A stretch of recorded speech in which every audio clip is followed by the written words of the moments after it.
Hi guys, I'm sorry. It has been just hellfire trying to get this video on here. The devil obviously doesn't want me to answer this follower's question, but he's a lie.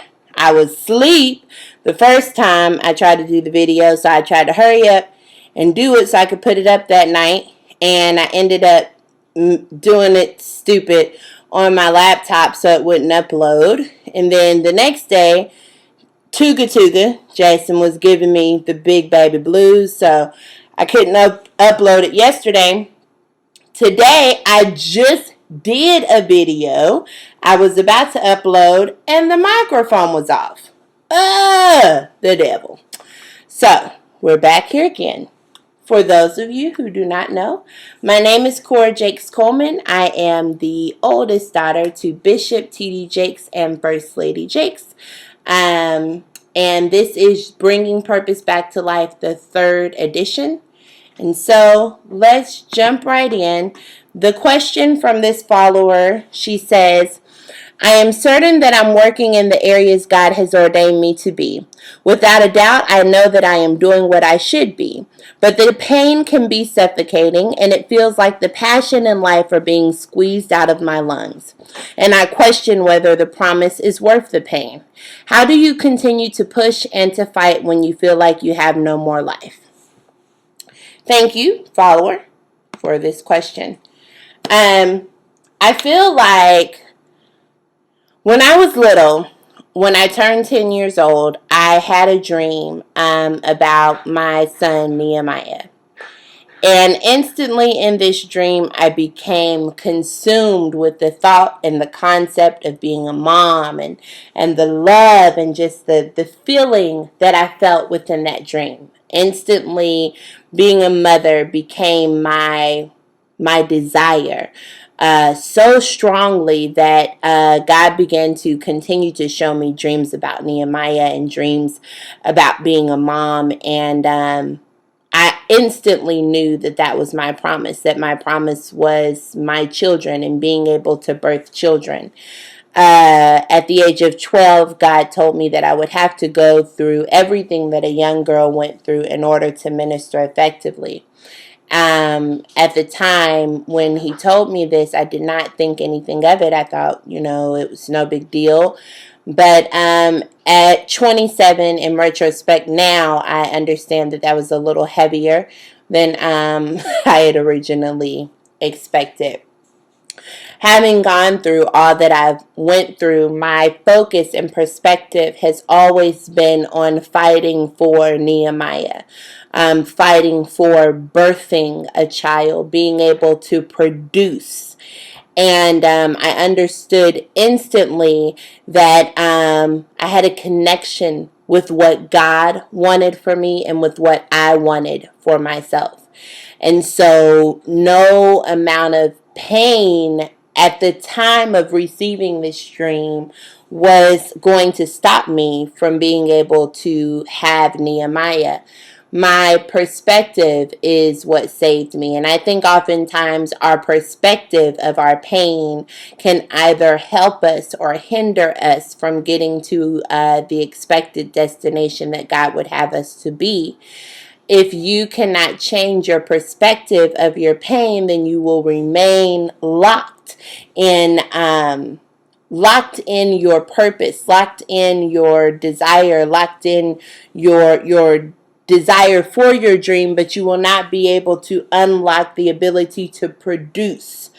And that's where infertility comes. That's why my ministry is fertility faith. A lot of people think that it's just infertility in women. And though that is something that I am battling and going through, I find that we as people allow ourselves to get locked in our storms and our struggles rather than to allow ourselves to use those struggles and use those storms to catapult us into success and to push us into our expected destination. I think that we as people have to understand that We're going to have to go through some things. We're going to have to deal with some things. We're going to have to face some things. And we're going to have to heal some things in our lives in order for God to really use us.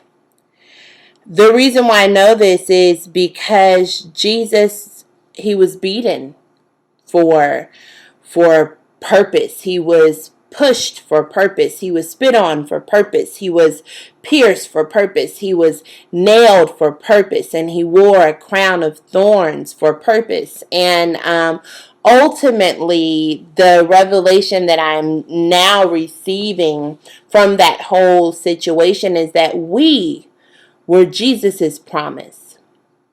And so he was willing to go through the beating. He was willing to go through the nails. He was willing to go through the crown. He was willing to go through the mountains and carry the cross and be tired and be spit at and be just humiliated and embarrassed and shaken and stirred. He was willing to go through all of that so that he could produce us. If you can understand that the things that you're going through will be able to produce something that is bigger and greater than you, then you will be willing to go through whatever you have to go through in order to get to that. So if you're feeling suffocated and you're feeling like your promise is not worth the pain, then perhaps you need to change what you feel your promise is. Perhaps you need to go back and pray with God and ask him to begin to show you what he has in his hand for you. The thing is that the enemy cannot come after your promise. He cannot come after your purpose. He cannot come after your dreams. He cannot come after any of that. But he can come after your ability to get there. He can come after your ability to want to get there. And so if you cannot change your perspective and change where you are and change how you think, and your promise is not worth fighting the enemy, you need to change your promise. Jesus did all that he did, went through all that he went through, because he wanted to see us be produced. He wanted us to be able to see love at its highest level. God gave his son. He gave his son's body so that we could see love. You have to understand that to God, he gave everything that meant anything to him because what was in you was worth that. God was able to sacrifice. So why can't you? Will you go through hard times? Absolutely. Will you get tired? Will you get weary? For sure. Will you feel like God has given up on you? Possibly. We all have ups and downs, and we all at times can feel like God has forsaken us. But catch this, one of the things that Jesus said on the cross was, Father, why have you forsaken me? He went through all of the emotions. He went through the beating. He went through the tearing. He went through the nails. He went through the crown. He went through the feelings of being forsaken. And then he let go. He gave of himself for himself so that we could birth what he placed inside of us.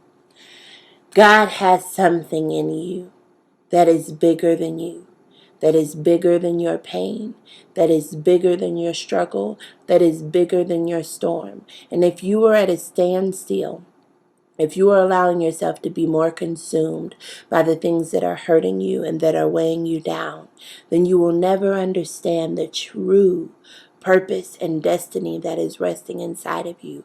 It is time for you to understand that there is no reason why you shouldn't be successful. There is a king in you. You are called to win. You are victorious. And you have to come forth. And God will put people in your life to help push you and catapult you into your destiny. But if you are too focused on the things that are suffocating you, then you won't understand that your promise is bigger than that, sweetheart. Your promise, your destiny, your purpose, it has to be bigger than your pain. It has to be. We all have something that God needs us to do. And you will go through a crushing in order for God to pour out the anointing that is resting within you. You can win. You've already won.